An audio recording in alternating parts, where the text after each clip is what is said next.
I essentially explode. And that explosion, without fail, each and every single day, each and every single time moment, each and every single split second that progresses following that lack of self-control, there is a grievous amount of regret. There is always regret in the way that I respond to that which is afflicting me egregiously. Always. Like, yeah. And so by negative reinforcement the next time, because I don't want to feel that trashy, I calculate my steps when I'm upset by the same stimuli so as to not endure the wrath of guilt. I try to avoid guilt, but I don't always succeed. To avoid acting out in wrath and then feel guilty later. I don't always succeed. And the reason I don't always succeed is because I am literally living with the person that drives me up the wall. I am living with people who every so often can act so selfishly, so abusively, so narcissistic, and so disregarding of my person, so comprehensively ignorant of my heart, of my passions, my emotions, my feelings, that I take matters into my own hands just to make myself feel better. And the immediate release of dopamine from basically banging a door, throwing things all over the show, feels good until I've calmed down, because I'm creating a thumbnail on Canva, or I am watching my content that can also be quite cathartic depending on the day, or I am producing this content. Basically, when I finally do calm down, I realize that this here calm space that I am in was always a feasible goal. It was always an attainable goal, but I decided to, basically before I arrived at the attainable goal of peace, I decided to detour into guilt-inducing wrath reaction. So now my peace is mixed with guilt. My calm. So negative reinforcement trains me to basically cut the middleman out, wrath-inducing guilt, and just go straight to the cathartic activity that calms me down, that when I finally arrive at it, I'm not even thinking about this person, this thing, and what in the world under heaven went down. I will give you a story actually that happened last night, and I did not speak about it because it was already so early in the morning. It was already like midnight. It was already like 45 minutes past midnight, going like 1:45 or whatever. And so because I did not want to still be here at like 5 a.m. in the morning still talking, because I can go for hours on end, and because my heart was so passionate last night with all of this sorrow, I was going to speak for hours. And because I this thing happened after basically hours.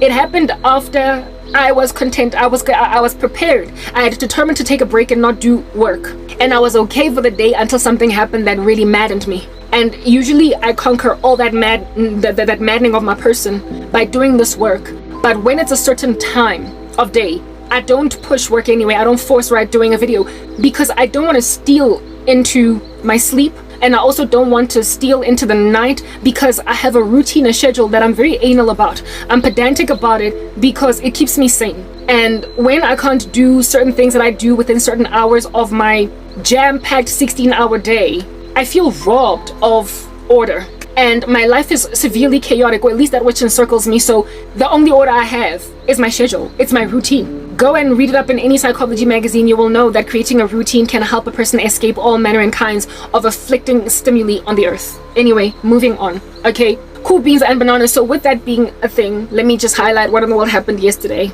And I'm only now talking about it. And not just, that's not the only thing that happened yesterday. It was a sea of things, a plethora. As I told you, I'm being doused as with paraffin by occult indiscretion. Like people who are just crazy in the occult out here afflicting me with the exact same stuff. So I never really know what to touch, who to speak about first, next, and in the middle. And so for those reasons, I hope to cover them all in just this like badge, because after all, they are so similar. It's pathetic. Anyway, whatever, moving on. My mom had guests yesterday. My uncle and aunts, basically my mom's peer relatives, her brother, her sister, a cousin that is their age, my cousin, but he's like their age. She was like born first early and everything.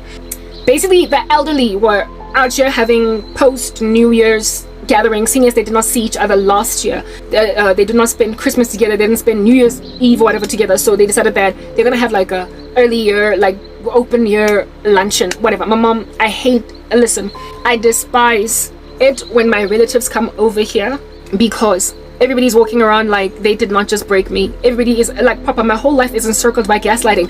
This is the thing that I'm talking about. This is the thing that I'm talking about. Everybody is acting like there is nothing severely, devastatingly wrong with my situation. It's a perpetual state of LP gas, and anybody just needs to switch on a matchstick for this whole thing to explode. It's a powder keg. The reaction of my person to all of their pretense that what's going on with me is a travesty, is to essentially boycott every last one of their little events. So for a whole decade, I have not been to a single family function. I have not been to a single funeral. I have not gone anywhere. I've just stayed put and said all the best, send my condolences if somebody has died. I've boycotted for 10 years because y'all are not gonna patronize me with me being immersed amidst you. Because like I said, I can't stand witches because of the fact that they destroy entire ecosystems and then claim like Shaggy that it wasn't them.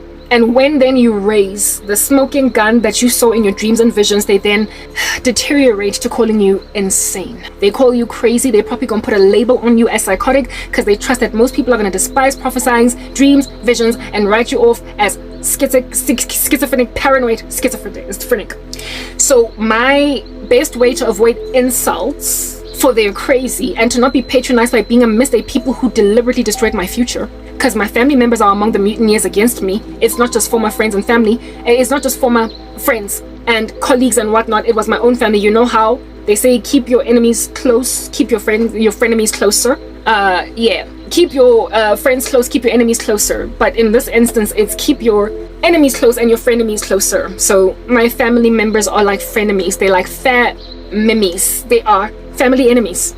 They're like Joseph's brothers. Okay, I've been saying that time and time again. They are betrayers in the worst way, and they are acting like my death would not be just an excruciating stench of awkwardness should it happen after all these years of suffering. Anyway, now that you know that we've put that out there, you can therefore imagine how uncomfortable it is for me to be in the midst of them when I cannot avoid them by simply saying, I'm sorry, I'm not going to any strange birthday party, any strange baby shower, any strange wedding, any strange funeral. Because what in the world? Do you not see I am a taboo? Do you not see I am an elephant in a room that is painted with polka dots, colors that are of the rainbow? Do you not see that I am the awkward stain, the blight among you, and I've got a spiritual gift and you're trying to act like that's not a thing? Don't you see? Yeah, okay, so if it's their destinations that we go to, I get to fluff those peacock feathers on some, I'm boycotting it. Like what? I'm standing here with a placard. Look at me, all riotous, in my own little march as a protagonist, with nobody supporting me, but nonetheless I'm taking a stand. I'm a rabble-rouser that way. But it gets excruciatingly uncomfortable when they come here. Last year, the audacity that I endured was of my cousins who were my peers, my peer cousins, literally thinking that they can traipse in here, hopping up and down on a beach ball with a kamikaze mission, imaginative that they're gonna make me feel some kind of way uncomfortable after years of betraying me. And it was the first time that they ever pulled that stunt, because they had collectively told themselves that if we can encircle her and act like we're normal, she is going to feel like trash. I ended up making them feel rather like the scum of the earth, and so they've never tried that stunt again. Largely, the only people that can encircle me with their body heat are the elderly. So basically, my mom's peers, because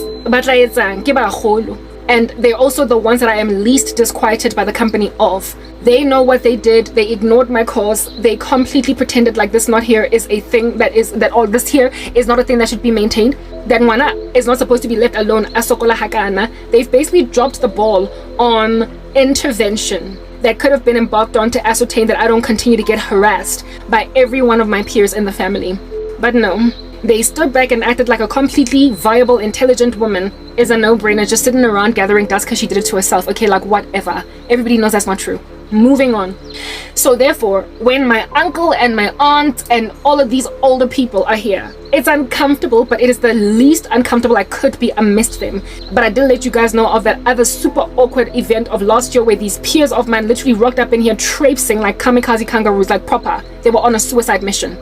Anyway, whatever. The suicide mission of my aunt and uncles is not so dire. However, I tend to just kind of, hi, good day, sharp, okay, nice to happy new year, whatever. I'm not a fan. So how do I comfort myself with all of this activity on the yard when my mom has no regard for the fact that I'm in pain literally 24 hours a day? Okay, I'm a person on like literally in chronic pain, that is managed by the Holy Spirit in ways that you can't even appreciate. So you ought to be grateful that I have yet to commit suicide all these years down the line after you have abandoned me at the mercy of these crazy family members, including you. Okay, so you better be grateful that God Almighty is more powerful than all of your combined, your conglomerated cray. Be grateful. But I give myself solace and comfort and peace in the midst of the indiscretion of my mother to bring these people over when they know they've betrayed me. And when she knows that it bereaves me to not have my own children, my own husband, my own home, my own anything. And then my aunt every so often, or even uncle, whatever, them all, could bring grandchildren and have them dance around and play like proper kids love me. And I can't actually be shunning them on some stay away because your mama is a beast. So I humor their kids, but it always bereaves me to be in the midst of these children because I'm supposed to have kids that are also growing like them. And yet I'm sitting here with a geriatric womb at the age of 40 going absolutely nowhere. Do you understand what I'm saying? So there is an awkwardness to the lack of family that I've got and the lack of independence that I have. And also the travesty of the fact that I'm so incredibly gifted, talented, and unable, however, strangely, now I'm 40. But this happened from the time I was 29. With no job, like proper, they're all just walking around me like ain't nothing good. Cool. That awkwardness, that little elephant in the room, like I said, it's also got polka dots that are the color of the rainbow on it. The way that it's just so glaring. I give myself solace after talking to them like, I'm okay, everything is normal. It's alright for a total genius to just be sitting gathering dust at the back of a mother's house. Yeah, unable to study, unable to work, unable to have children, get married, none of that. While you also prance your adorable little grandchildren in my grill. Anyway, so Happy New Year. How I deal, how I cope with all of that, or how I supplement my sorrow is because I've got such a sweet tooth and because I'm as broke as a leg as I am. I haven't been able, I spoke about it the other day, to essentially leisurely spend on whatever I want to spend. I can't cook as much as I want, and I also can't have my diet be just what I want my diet to be. I gotta eat what they eat, and I gotta just deal when that which I crave is not in the room. I have to just swallow some pepper and pretend that the overwhelming of my senses to overwhelm a carrot cake craving or a chocolate cake craving using pepper is not just tragic. I gotta just deal with all of those stimuli coming into my senses, but the way that I deal with all that stimuli coming into my senses is for there to be at least this one unique, God-forsaken, but nonetheless God-enabled day where I can have all the delicacies I adore to eat. It becomes a feast. It's a day that spoils me with luxurious food. It is a day that spoils me with decadence. It is a day where I can have stuff literally drooling down my chin that I haven't eaten in a year. It's a day when, if you were a peasant in ancient Europe, the one day when the king invites you into his quarters to basically finish eating his 7-course meal, and you are shocked out of your mind that the king is gonna let me basically clean up his table of food with my stomach, and then you guzzle it knowing that it's just the 1 year a year, the 1 day a year where the king allows the encircling peasants around his castle to finish his dinner because he overcooked. I don't eat in accordance to my diet, my desired dietary needs, including the satiation of my sweet tooth. Let's just put that out there. I've been poor for a whole decade, and it is a travesty. Now that we've said that, these family members of mine that are walking around this gargantuan elephant that is polka dotted in the room, the only thing that I comfort myself with when they come is that after they've left, I'm going to be left with a week's long worth of a sea of sweets from Woolies, desserts from Woolies, chippies from Pick and Pay and Checkers, Coca-Cola and Sprite, fizzy drinks. Give me a fizzy drink. Give me that which is gonna rot away at my teeth. Give me the choice to destroy my own teeth. I want the rot. Nobody should have to take the rot away from me without it being my own choice. You know what I'm saying? Yeah, very well. After these individuals leave, there's not only beautiful food that is left that is cooked. I mean, I can always eat that during the day. It's not like I have to wait for them like a peasant eating after a king, but I am fasted, so I tend to only eat vele vele at night, like after doing my videos or whenever. Like, that's my schedule. So it's not like they're saying, Karabo, you'll only eat later. No, I don't have that kind of abuse going down don't come at me for claiming my family starves me until they've eaten. That's not what's going on. I starve me until I'm ready to eat. I fast. Okay, so I tend to look forward to hearing them trickle out. Yeah, okay, happy new year, bye-bye, hey, it was nice to see you, okay. Yeah, as soon as I hear that, it's like what, 9:30, 10, going on 10:30, 11 at night. More or less the time anyway when I get ready for a shower so that I can have dinner afterwards, or maybe even do a video. These days I do my videos late at night. Like right now it is 1:43 a.m. in the morning, and I'm quite content with the time that it is. Okay, cool beans and bananas. So when I hear them leaving, I'm like, okay, I wonder what's left. I wonder if they finished all the pudding. They barely ever finished the pudding. You know how not black people, sorry, but old people have such lax appetite, and yet they're fat. Like, I don't get that. Anyway, whatever, moving on. So I know that of the malva pudding that my mom bought, the cheesecake, the chocolate cake, whatever, and the sea or the plethora of what you call this, like little snacks, like, you know, peanuts, like little chocolate goodies, little sweeties, whatnot. I know there's like a whole chunk left. These people will, like, they pick food and then everything else is just left, okay? Even when they take umpago. So every year when they come here and they eat up a storm, I'm always left with literally like about a week's supply of just like nibbles, man, like nibbles that I'm just chewing on in the wee hours in the morning, delighting myself in the pleasures of life that destroy teeth. Yeah, it's like I'm binging, it's like I'm purging my desire for sweets, seeing as I don't get too satiated. I guess it's a blessing in disguise, because I mean, what in the world would have happened if I was allowed to eat all the sugar I desire? I lack self-control when it comes to sugar. I have to put that out there. I have 7 to 8, depending on the size of the cup, teaspoons of sugar in my coffee. That's me. So thank God for a skinny figure, but I can't even begin to imagine how old I must look under a microscope. Anyway, cool beans and bananas. So yeah, my little sugar cravings have been managed by years of persecution. Otherwise I'd probably be quite the mama, as in like mama by now. I don't know. No, I don't think so. I wouldn't let myself go, would I? I don't think so. But you know, can't nobody tell what would have happened in 10 years, seeing as people just let that glide right by my nose. Anyway, whatever, cool beans and bananas, that's what I look forward to. And that's just what I look forward to. And for the past couple of years, that thing that I look forward to has always just given. It's always just awarded me. It's always just reciprocated at the end of the day. It's always just said, it's time, Oliver. Never before has a boy wanted more except tonight. For years, that's been a routine. That these people come here and they act like I ain't jack, but when they leave, I make myself feel better with all the sweets they leave behind. Last year, my sibling moved back home for her own personal life issues. Ain't nobody need to highlight what they are, but everybody has issues in life. They have challenges. So she moved back home. This individual who moved back home, before then, my little sister and I were cool. I mean, no, not really. Like, look, we've got differences, had differences. Yeah, okay, cool. But like, my little sister she just had her own thing, her own lifestyle thing. She was not much of an eater, and she was always just on some kind of diet, like not trying to get fat or whatever. And she was not the kind of person to out here. Yeah, look, there is nobody that has ever had it in for me like this. It's what I'm trying to explain. I've got sibling rivalry with literally all my siblings, but this one is a unique thorn, like a cactus. It's a unique thorn, just like a cactus. It's not just one thorn, but it's littered across this evergreen plant.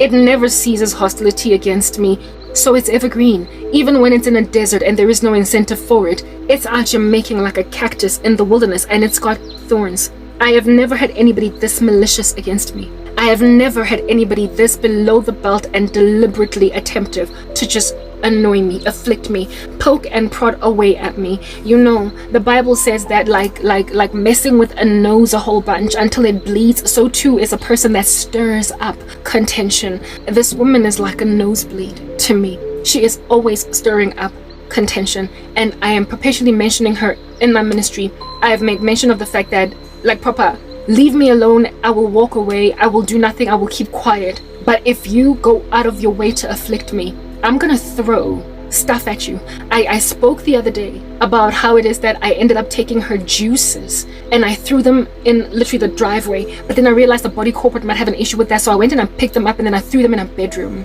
because I had to take them out the fridge due to the fact that she had moved my newly made drinks out the fridge, put them on the kitchen counter, to essentially rot, seeing as they've got linseed in them.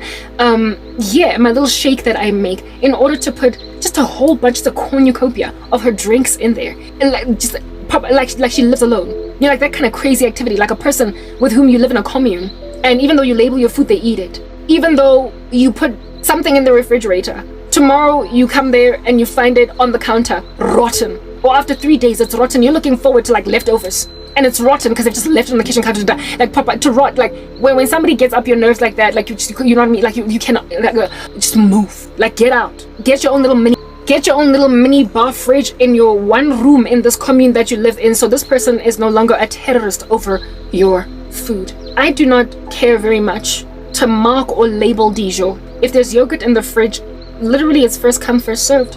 If there's a full like 2 liter Coke, first come first served. If everybody has devoured the most delicious dessert in the refrigerator before I get to it, it's like quack, quack, quack, quack. I would never ever fight over that. But you see, there is a difference between the cheesecake was there, you snooze you lose, girl. There's a difference between that and deliberate, malicious snatching of the whole gangster cheesecake before anybody has touched it and moving it to your own little mini bar fridge in the room. That is not spelling you snooze you lose. That's not I took the last slice of cake. That is I'm taking it all because I know you're gonna be mad. You know what, guys, like, do not mistake me for being petty, but you see, when somebody has been skinned, the smallest little brace of a feather hurts. My overkill and my overreaction in certain instances is because I'm already in so much pain and I'm already dealing with so very much else. So don't push me. Because I'm aware of how sensitive I am, I tend to avoid conflict and confrontation with every bone in my body, because at the end of the day, to live is Christ but to die is gain. I'm a Christian. I don't get to out here be acting like an unbeliever, whether or not people see God does. I cannot live like the devil, anger like the devil, and find solace in the fact that I've been celibate for 13 years. Find solace in the fact that I don't watch impure shows on Netflix. Find solace in the fact that I consume Christian content every so often. Because the one area that is just that is just a maintained, left, unhindered, metastasizing sin. That is all the difference to God. It is the one thing that you think he don't mind, you know, he's good with it, that you're not dealing with. And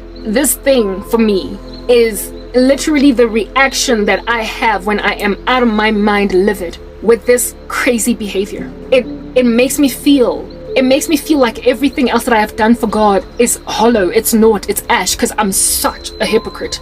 Because I kid you not, I become so unsavory when this person has wreaked havoc in my life that if you were to just take a camera of me for that moment of reaction, not only in my thoughts, but in my heart and in my mouth, that which I vocalize, that which I actually speak out alongside think, and what my heart is feeling, what my mind is thinking, and what my body is doing. In that moment, you would think I am an unregenerate, lost, dead as a doornail, sinner that's never been saved. Proper, you would doubt my salvation. You would doubt my salvation. I am so sinful in that moment. I am so sinful that I slay some of the people of the planet that don't know God from a bar of soap, and how below the belt wretched and overkilling in my reaction I am.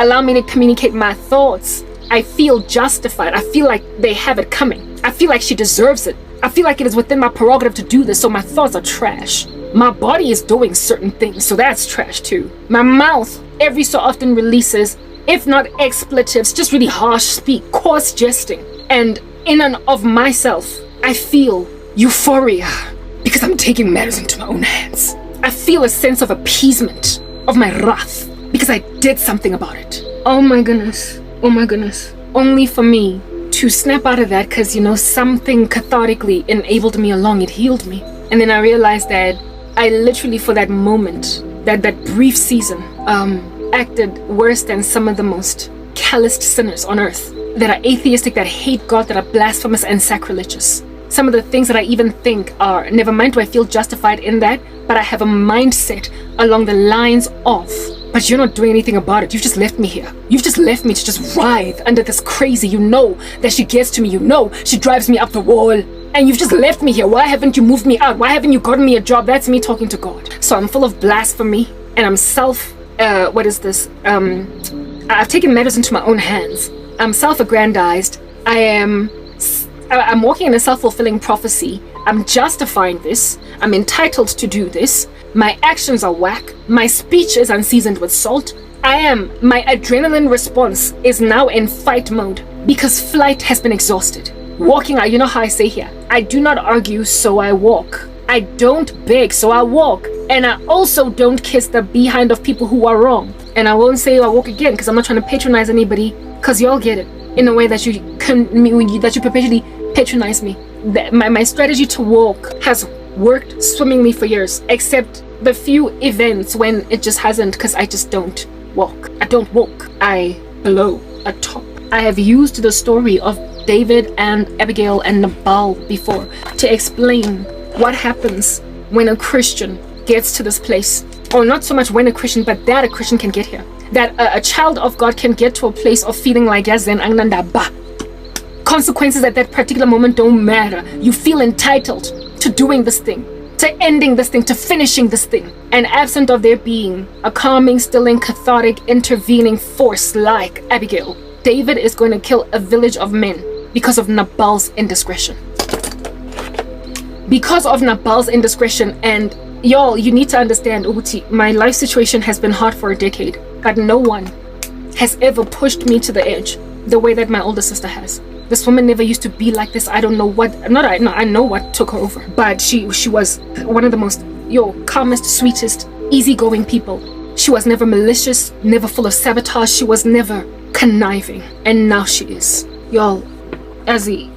Anyway, I've described that once a year, every so often, I have to deal with my family members walking around here like ain't Jack gone down. And the thing that helps me ride out that whole entire day of me going in and out of the house using the bathroom and side schmucking a whole bunch of aunties that are acting like I'm not a sorrow has been the malva pudding at the end. It has been the sweeties, the little chocolate treats, okay? I know that makes me like a little child, doesn't it? But I've explained as to why even I look forward to that, because I deal with my cravings for sugar with pepper to overwhelm my senses until I want nothing coming in my mouth and a whole bunch of sugar in my coffee. That's how I deal. And I guess I should be grateful, like I said, because then, my waist has been maintained. My waistline has been maintained. But I don't even think I would have ever gotten too fat anyway, but we don't know, okay? It's not in my genes to get fat before pregnancy. I guess some of us get away with more murder than others. Anyway, whatever, yeah. Yesterday, my aunts, uncles, whatever, the people left, alright? And I went in the house to basically not wash the dishes. They were already washed and everything. And another thing is that usually on these days, because my mother inherently understands, she inherently knows, even though she is in denial about it and is awkward and is with an elephant in the room concerning this issue, she knows that it is this thing hurts me. So she doesn't expect chores from me the whole day when she has guests. Whether it's her friends, like literally everybody makes me uncomfortable. My family members make me uncomfortable. Her own friends, because what are they asking themselves? Wanna how high anyway? Your daughter's going nowhere. She has no job. She's how old now, and she doesn't have children, whatnot. Like, I'm just this taboo that everybody is walking around on eggshells, acting like it's not a thing. That's problematic. So I don't like guests because I know what's going on in their minds, and I feel patronized by them. But when they're gone, I've got sweets. So like a little child, there is positive reinforcement to basically just calm down, hunker down, and act like this is not abnormal. And I also know that it's one day after very many days, so therefore I'll deal and cope on the other side. So on these days when my mother has got guests that make me super uncomfortable, she tends to not demand any chores of me. She does not demand or expect me to wash dishes, clean up after these people, nothing. She does everything herself. She gets herself all back broken, kitchening, cooking, and she will clean up and everything by herself because she knows that I want nothing to do with these events. I will not participate. I will not participate. Even my aunt was asking me, so Karabo, when are you going to visit me for my birthday? I was like, I'm not coming to your house. I looked her in the face. I was like, I'm not coming to your house. It was so awkward that my mom increased the volume of the TV. So when they want to essentially talk about my apparent agoraphobia, I low-key diss them. And yesterday I low-key dissed my aunt and I flat out told her in her face, I'm not gonna get out of my way to go and visit you acting like everything is normal. I didn't say it in so many words, but I just basically flat out said, no, I'm not gonna visit you for your birthday. I'm not coming to your house. TV because not odd, right? So because my mom knows that she tends to leave chores out the way, so for the day I'm kind of like leisurely, and then at the end of the day I eat like a little queen. Yesterday she asked me for a favor, which was a new little thing. It's like they're gaining bravado, they're getting all like comfortable with the situation, not for as long as the awkwardness is maintained. I've got power, but when then the awkwardness simmers down, I start to feel like no, listen, I am a dripping tap all day long, the way that I'm so hard to sleep in the presence of. I am a garage band next door of some teenagers that have got untuned guitars. While you're trying to study for your finals in first year med school, you will not be able to get anything done. Like proper, your lives are gonna be weird until you acknowledge that something is wrong. Yeah. So the moment awkwardness starts to simmer down, I'm like, as the garage band kids. And my mom yesterday asked me to wash a whole heap of dishes after she cooked, telling me that her back is killing her. I looked at her with a look on some, you're gonna make me basically look like a servant in front of your guests, with me having suffered all these years, and you're gonna let them think that you cook a whole meal for them, and the only thing I'm good for is to clean. I gave her that look on some, I'll wash the dishes, but you better understand that this is not gonna give. And as I was washing the dishes, because I was so upset, I just was basically throwing them in the cupboards to make it clear that how long you're not gonna bring guests over that make me uncomfortable and then make me clean up while they're busy dispensing the plate. So she basically left me alone the rest of the day. She thought that she could get comfortable in this dystopia. Every so often she walks in that crazy, but there is a person that lives here that relishes in the fact that I live a dystopian nightmare. She is so calloused and so insensitive. Literally, guys, my sister, like I don't know what's going on. Every so often my mother reacts to my irritation. My sister, older sister, it's like after I act a particular way, she sits in a corner and is like,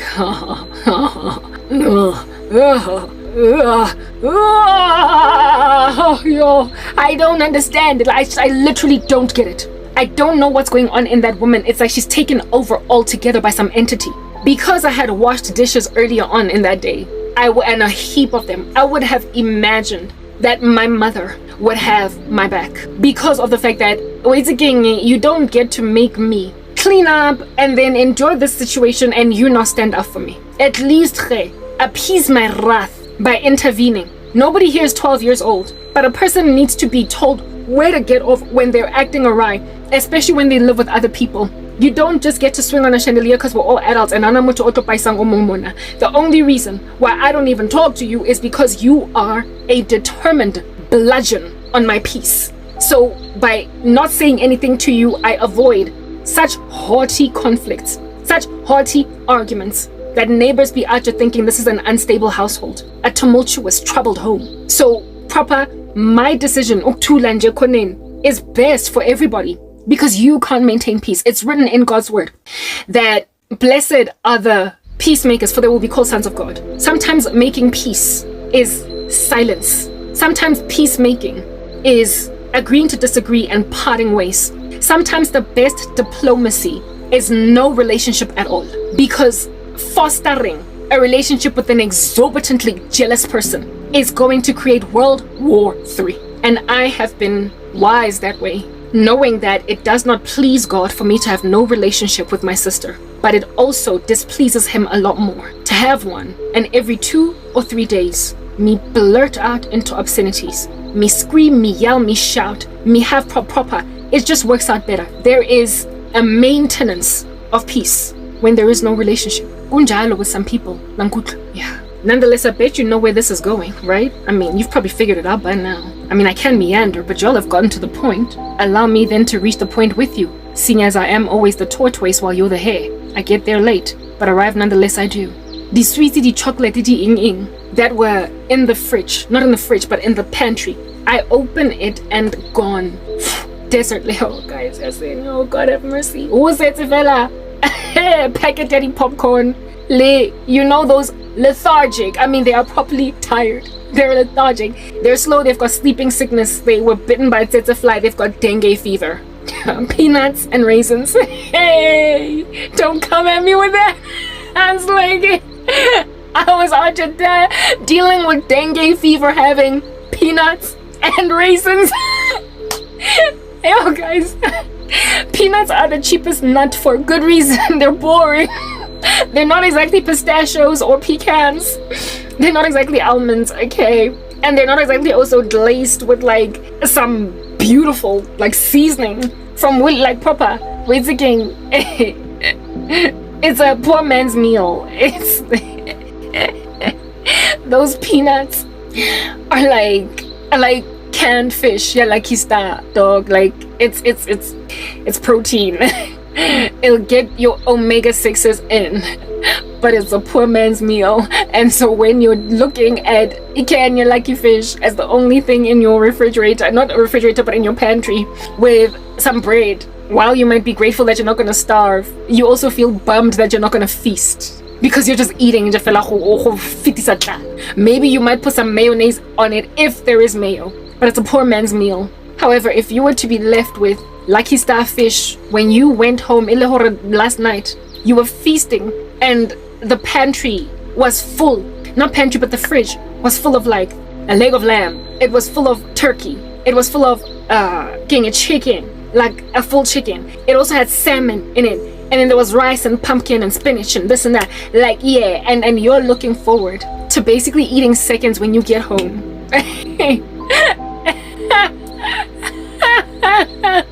You're looking forward to seconds when you get home, and when you get home, having even denied yourself the popcorn snack at like 4:30 in the office, because you know that you're gonna eat gaul when you get home. You're gonna dig in to that last night dinner party leftover food, and then you get home and you open the fridge, tumbleweed dog. Like the chicken is gone, the turkey is gone, the salmon is gone. The leg of lamb is gone. The spinach, the tomato, the spinach, the pumpkin, and the cabbage is gone. All that's left is like literally just a negligible amount of coleslaw and chakalaka, and they've been put in the same scaftine, and you can tell that somebody has scooped out of that scaftine, mixing them together, and that's all that's left. A little bit of chicken, sorry, a little bit of potato salad and chakalaka,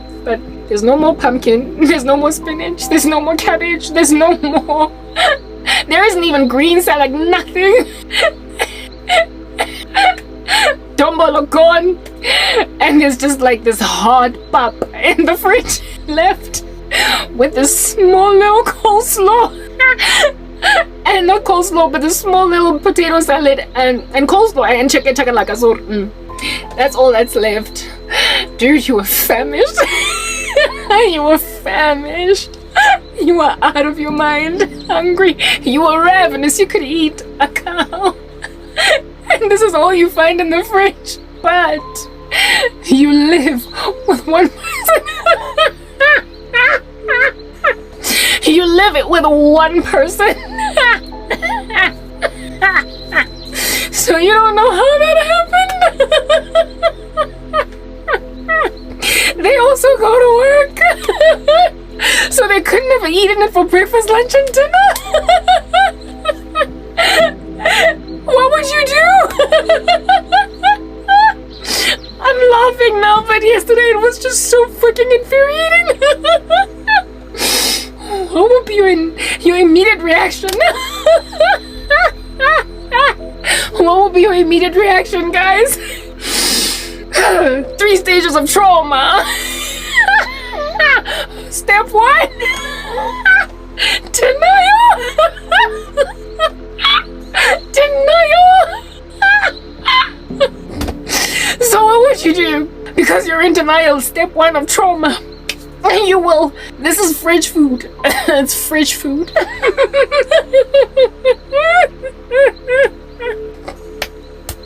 You will look in the cupboard.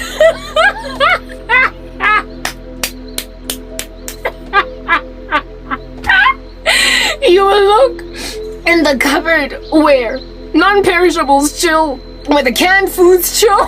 Like, you will literally look for leg of lamb in the cupboard. You will look for chicken in the microwave. You will open the oven and try and find the pumpkin and the spinach. You will look in the cup drawer, in the cup cupboard, where you put your cups and sauces for the tombolo.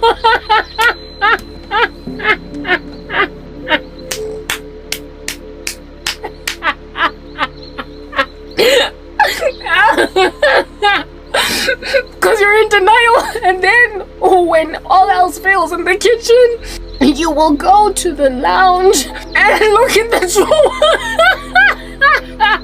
where you put pens and pencils for the spinach and the coleslaw.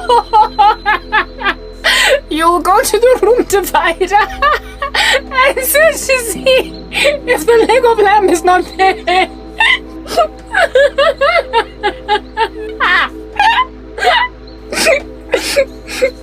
And as you are going through this, step 2 of trauma is brewing in you anger.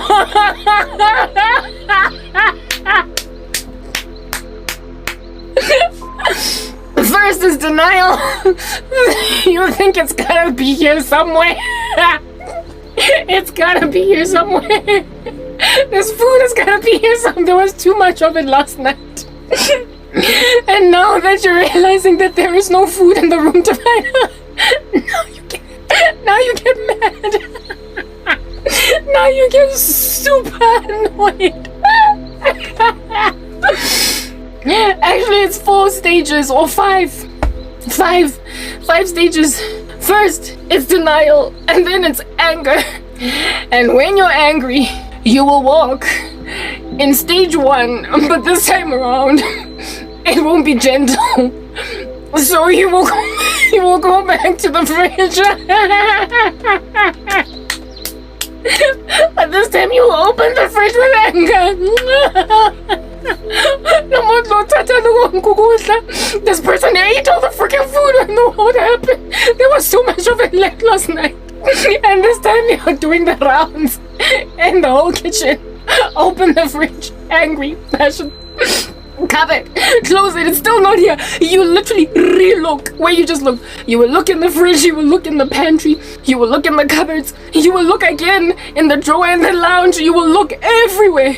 Almost like the stuff is gonna miraculously just appear again, the microwave again. But this time around, because you're angry, you are napping. And that's when stage 3 comes in. Stage 3 is confrontation. Confrontation. Dude, what happened to the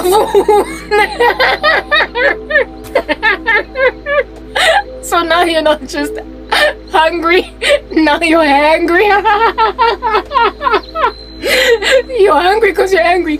When you open the pantry, all that's left, lucky style, you're just left with that canned fish and the bread in your bread bin alongside that cocoa-fied papa, and in the small little scaftin, the potato salad and the chakalaka. That's your dinner, girl. That's your dinner, dude. Yeah, now with stage 3, confrontation. You will then fight. You will ask this person, you will ask this person what happened to the food. And what then does this person say? I took some for scaftin, and then because there was just so much of it and I didn't want it to go to waste, I decided to give it all to the security guard.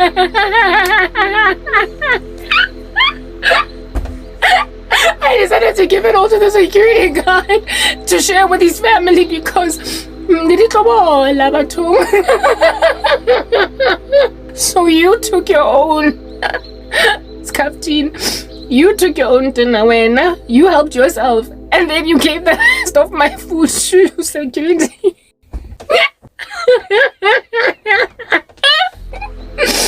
And that is when confrontation then blows up into expletives. You're selfish. You're inconsiderate. You're mean-spirited. You never think about other people but yourself. How could you do this? We spent hours yesterday cooking, and then I get home and there's nothing for me to eat. You could have at least called me. Should I leave something aside for you? Are you cool? What's this and that? Yeah. And then when you are busy exchanging these pleasantries, this person that is inconsiderate, that did this to you, will try everything in their power to make it look as if though you're unreasonable to feel that way. You're overreacting. I don't even know what I did wrong. You've got anger issues. You're overkilling. I mean, it's just food. I'll cook for you tomorrow. Fine, I'll go back to security guard and get the food. I'll order you pizza. The whole time there's no apology, no I'm sorry, no oh my goodness, whoa, I'm actually really selfish. No acknowledgement of debt, what is the word that I'm looking for? No ownership. Just projection of their own misdemeanors on you to make your reaction look like it is short-fused, like you're intemperate, like you're ridiculous. Within the confrontation stage, the fourth stage then is retaliation after confrontation. Because within confrontation there's no acknowledgement of debt, there is no admission of guilt. Essentially, there is nobody here that is contrite. So then the reaction, the fourth stage of grief or trauma, is retaliation. And this is when revenge is a thing. This is when beef. This is when below the belt strategies. This is when you now start to concoct strategies in your mind, like, next time I'm gonna buy myself pizza and sit next to this chick and eat a whole box and offer her nothing. And when she asks for a slice, I'm going to take it, basically look like I'm giving her a slice, only to throw it on the floor for the dog to eat it, just to make her see what perfectly good food that is made for two people looks like when it's being given to someone that did not prepare it, work for it, etc. To basically make them walk a mile in my shoes, to make them understand how this makes me feel, seeing as there was no acknowledgement of debt. There was no empathy, no sympathy, no connection in reconciliation where a person can be like, oh snap, like really, I messed up. I can't believe I was so selfish in that moment. Literally, an apology goes a long way. Never mind an apology, but an acknowledgement of basically when your eyes are opened to realize, even though in the heat of a crazy thing that you did, it didn't dawn on you that what you're doing is crazy. When you do finally happen upon it, it makes the other person feel as if though, at least I'm seen. This thing did hurt. It's written in God's word that a gentle answer turns away wrath. So a gentle answer would have been, oh my goodness, I don't know what got over me. I don't know what got into me. But please, I'll make it up to you next week. I'm very sorry. I know you're hungry now. I'll go in the car and I'll go and I'll buy you a meal. Just stay home. And then I'll come and bring you something. And then tomorrow, I'm going to come home nice and early and cook. So you can basically enjoy a 7 colors meal. Even if it wears me out, I'm really sorry I didn't think. That is the kind of stuff that can make a person then went through the stage of denial, checking everywhere, including pantries and